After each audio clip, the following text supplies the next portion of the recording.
Bonjour à tous et bienvenue sur la chaîne Le Petit Grassois. Aujourd'hui, je vais vous montrer comment réaliser une jolie bougie au matcha qui est hyper réaliste avec un joli dégradé vert.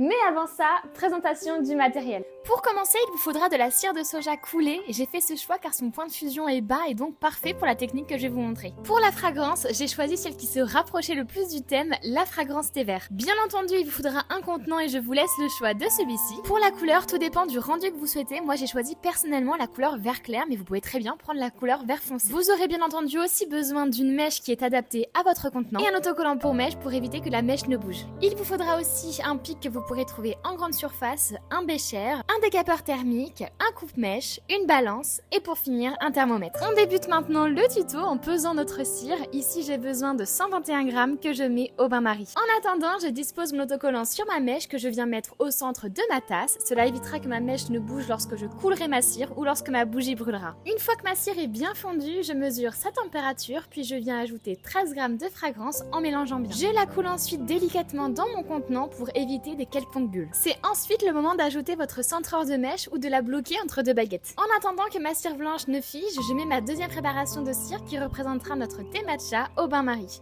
Ici, j'ai mis 24 grammes. Je mesure encore une fois la température, j'ajoute la fragrance, puis le colorant jusqu'à temps que j'ai la couleur souhaitée. Une fois que c'est bon, je peux couler ma cire dans mon contenant, mais attention, il faut vraiment couler la seconde préparation une fois que la première est sèche. Je passe ensuite à la fameuse technique pour avoir un joli dégradé en me munissant de mon décapeur thermique et de mon pic. Vous allez le voir, c'est super simple, il suffit de chauffer le verre, juste assez pour que la cire du dessous commence légèrement à fondre, puis mélanger avec le pic en le collant bien à la paroi du verre.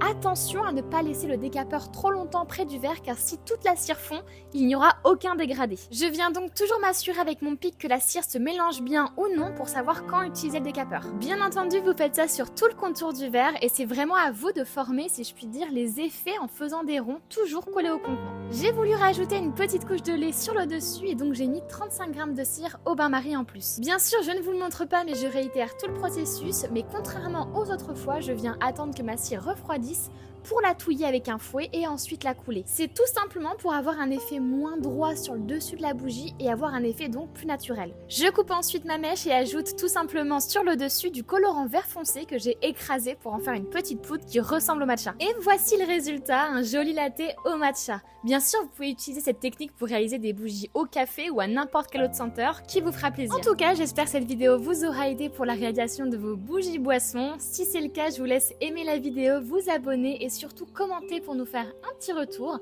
Et moi, je vous dis à bientôt pour une nouvelle vidéo.